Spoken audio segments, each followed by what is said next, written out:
Canada student visa धड़ाधड़ refuse कर रहा है। 62% रिजेक्शन रेट है स्टूडेंट वीजा पे।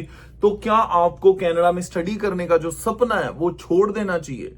तो इस ऐसी सिचुएशन में अगर आपके साथ ये बताया आपको जाए कि जिन लोगों के वीजा रिफ्यूज हुए हैं उनमें 80% इंडियन स्टूडेंट्स हैं, तो क्या ये इंडियन स्टूडेंट्स के साथ कोई डिस्क्रिमिनेशन है या फिर आपको 2026 में कनाडा में स्टडी करने की कोशिश जरूर करनी चाहिए? आपका क्या स्टेप हो सकता है और क्या है इस चीज की रियलिटी? अगर आप ये जानना चाहते हैं तो हमारे साथ देखिए आज की ये वीडियो।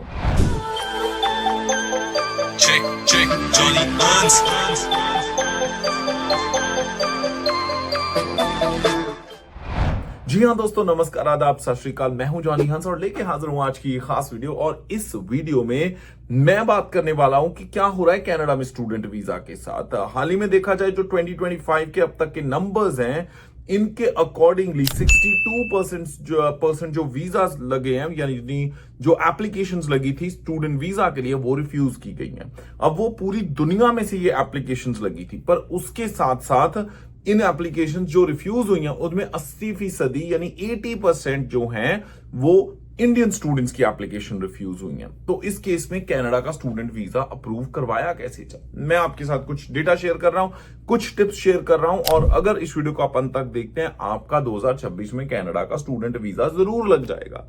तो चलिए बात करते हैं। सबसे पहले अगर आप इस वीडियो को इस चैनल पे पहली बार देख रहे हैं, कंसिडर कीजिए उसे सब्सक्राइब करना, साथ में हिट कीजिए बेल बटन ताकि रेगुलरली अपडेट्स आप तक पहुंचते रहें। अगर आपका या आपके बच्चों का सपना है कनाडा में स्टडी करने का, तो हमारे चैनल के थ्रू अगर आप सही प्रोसेस फॉलो करोगे, आपको किसी एजेंट की जरूरत नहीं, आप डायरेक्टली कनाडा का स्टूडेंट वीजा अप्लाई कर सकते हो।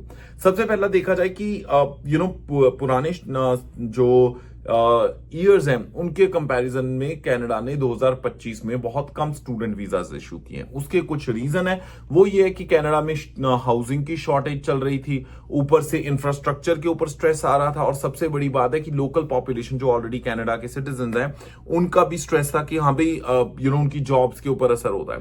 कुछ चीजें इसमें ज्यादा पॉलिटिकली मोटिवेटेड है और कुछ है रियलिटी।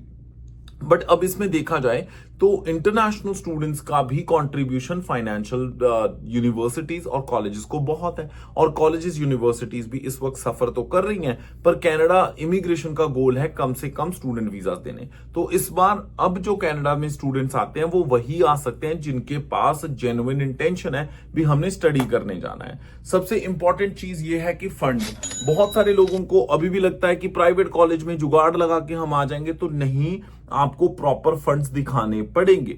इंपॉर्टेंट चीज है जितनी आपकी ट्यूशन फीस है वो आपको दिखानी पड़ेगी। उसके साथ साथ जरूरी है कि आपको अपने लिविंग एक्सपेंसेस दिखाने पड़ेंगे, और ये क्लियर होना चाहिए स्टेटमेंट से, बैंक बैलेंस लेटर से, कि आपके पास इतने लिक्विड फंड्स हैं कि आप कनाडा में स्टडी करने आ सको। दूसरी चीज है टाइज, इस चीज को इग्नोर नहीं किया जा सकता, आपको दिखाना ही पड़ेगा। चाहे अगर आप इंडिया से आ रहे हैं, नेपाल से आ रहे हैं, बांग्लादेश से आ रहे हैं, चाहे आप पाकिस्तान से आ रहे हैं, अगर कनाडा में स्टूडेंट वीजा पे आ रहे हैं तो आपको दिखाना पड़ेगा कि आपकी स्टेबिलिटी फाइनेंशियल काफी अच्छी है और आपकी जो टाइज हैं आपकी कम्युनिटी में, आपकी फैमिली के साथ अच्छे हैं, तो you are coming genuinely as a student, study करके आप वापस जाओगे।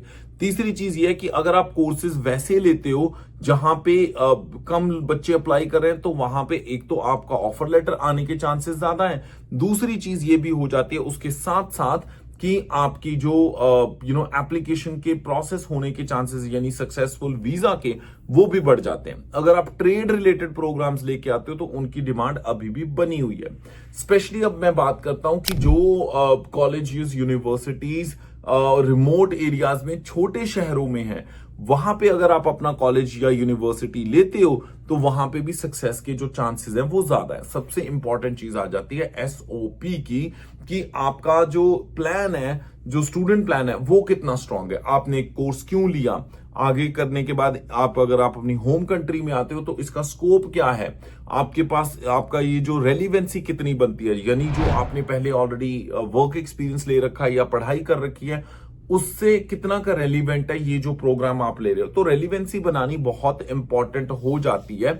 अगर आप ये चीजें कर लेते हो तो ऑब्वियसली आपको साथ में ये भी दिखाना पड़ता है कि अगर आपके पेरेंट्स कर रहे हैं आपकी स्टडी स्पॉन्सर, तो उनका सोर्स ऑफ इनकम क्या है, आगे जाके कैसे होगा। ये कुछ चीजें हैं जो आपके लिए हेल्पफुल है। मैं एक आपको सबसे अच्छी चीज बताता हूं कि अगर आप कनाडा में आपने एक बार आईएलटीएस दे दिया, उसके बाद अगर आप चाहते हो कनाडा में पीआर लेना, तो साथ में ही आप अपनी फ्रेंच की तैयारी करनी शुरू कर दीजिए। अगर आप फ्रेंच की तैयारी करोगे, उससे क्या होगा कि आते ही आपकी जॉब लगने के चांसेस बढ़ जाएंगे, क्योंकि उन जॉब्स पे नॉर्मल कनेडियंस कंपीट नहीं करते, क्योंकि फ्रेंच आपको आती है। दूसरी चीज, आपकी पीआर होने के चांसेस बढ़ जाते हैं। बट अब लोगों को ये प्रॉब्लम है कि पाजी हमारी सिटी में तो फ्रेंच का इंस्टीट्यूशन नहीं है, तो भाई आप ऑनलाइन स्टडी कर सकते हो। आप हमें कांटेक्ट कीजिए, ईमेल कीजिए apply@lingoschool.com, और हमारी टीम आपको हेल्प करेगी ऑनलाइन फ्रेंच सीखने में। यानी आप अपने घर के कंफर्ट से हफ्ते में सिर्फ आपको 5 दिन पढ़ना होता है, 1-1 घंटा, और कुछ ही महीनों में आपकी B1 या B2 लेवल की फ्रेंच हो जाएगी, जिससे आपकी नॉट ओनली आपकी जॉब के चांसेस बढ़ जाएंगे कनाडा में, आपके वर्क परमिट और पीआर के चांसेस भी बढ़ जाते हैं। आई होप आज की वीडियो आपके लिए हेल्पफुल रही होगी। इसी के साथ मैं जॉनी हंस फिलहाल लेना इजाजत। हंसदे मुस्कुराते रहो जी, रब राखा। Check, Johnny Hans.